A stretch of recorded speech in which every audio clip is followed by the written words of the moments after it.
Anka Kovačev. Da, problem sa cinizmom je da se autor ili autorica ne bilo kojom zvrstvenom umetnošću izuzame iz konteksta i postavi se na neku čistu poziciju lijepe duše, kao da se sve ne tiče, da nema odgovornosti, ali da je sama u istom vremenu žrtva. Sa samoironijom čovjek je deo neke situacije i može natančnije ne samo da vidi što je problem, jasno i na taj način može da unese i humor koji ima ovaj razuvarajuć učinak, ali i da podigne neku viziju na problem na kojeg se odnosi. Ja mislim da, ako sada idem iz neke opće perspektive, danas je najveći problem zato jer su posljednjih 10 godina se desilo u različitim krajima na zapadu pokušaja da se nešto promeni, a isto tako ne samo na zapadu. I sve to je nekako propalo. I isto tako u Sloveniji imali smo proteste i tu i verovali su ljudi da će se pojaviti novi obrazi, a onda su se pojavili neki obrazi koji smo već znali i neki novi koji su bili jako bliski sa ovim starim obrazima. Ali to što mi se čini bitno je da se ljudi ne obeshrabraju i da ne zapadnu u ovu letargiju, da se ništa ne može da učini. Ja mislim da u prošlosti bilo puno takvih perioda u historiji kada su ljudi bili utisak, osjećaj da se ništa ne može učiniti. Ali ja mislim da je to neka velika priča koja ide jako dobro na mlin vlasti i problem vlasti danas je da ako je neko super zvan, ja mislim da su vlasnici super zvani u tom smislu jer su cinični i destruktivni do ovog koncepta neke moderne države koja je osnovana na pravu i koja je svrha da štiti državljane i da radi u opće dobro. Ali to se ne dešava, nije danas naš neprijatelj moderna država, neprijatelj su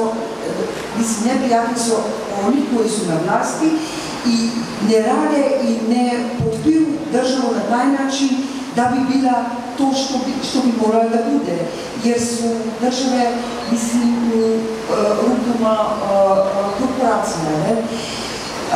Tako da ja verujem da može da se, ako upotrebimo ovu riječ subverzija da se pravi, ali ne sa cinizmom, ne na taj način da se prodaje neke ljevičarske, recimo, ideje ili produkte i tako, nego da se traži za alternativama. Ja pratim i umjetnost koja se povezuje sa tehnologijom, što ju tehnologiju ja ne bi demonizirala, mada je istina da se sve odvija tako brzo da se čovjek ne može dovoljno hitro da se prilagođuje. Ali recimo i mogu pogledati neki primjer. Tehnologija na području medicine sve je bolja i bolja, ali da je činjenica je da sve manje ljudi imaju pristup do te tehnologije.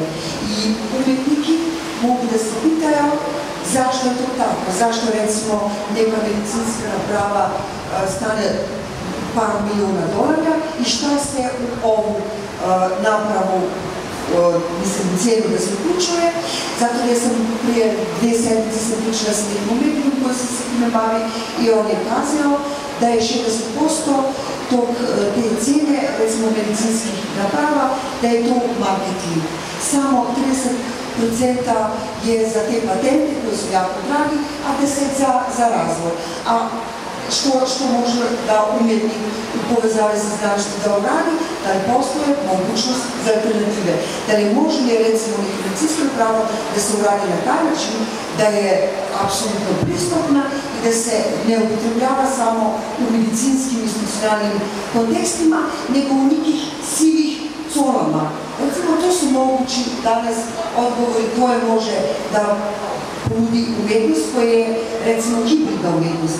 A što se tiče literature, ja tvrdo verujem da literatura mora da bude neki autonoman svet koji nije samo neki odražaj realnosti. Mi svi znamo da svijet u kojem živimo nije pravedan, nije dobar, nego da i estetski, na način kako je literatura spisana, da u stvari neki autonoman svet u koga branac, čitalac može da uđe i da ne vidi samo to što se desilo oko njega, nego da mu se nekako otvori svet i da počne da razume i da u prošlosti su imali ljudi patnje, strahove, ali nekako su preživali dok nisu umrli.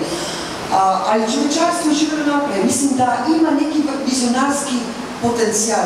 To mislim da je svrha umjetnosti i zato sam i jako picajzarska što se tiče samog pisanja. Ja se uzmem vreme. Ja ne razmišljam da li će to da progutam. Ja puno dam u ovu strukturu jer želim da je to kao neki vremenska mašina za čitaoce, da ih malo odnese iz ove realnosti, a da kad se vrate, da možda vide da postoje neke druge mogućnosti koje sada nisu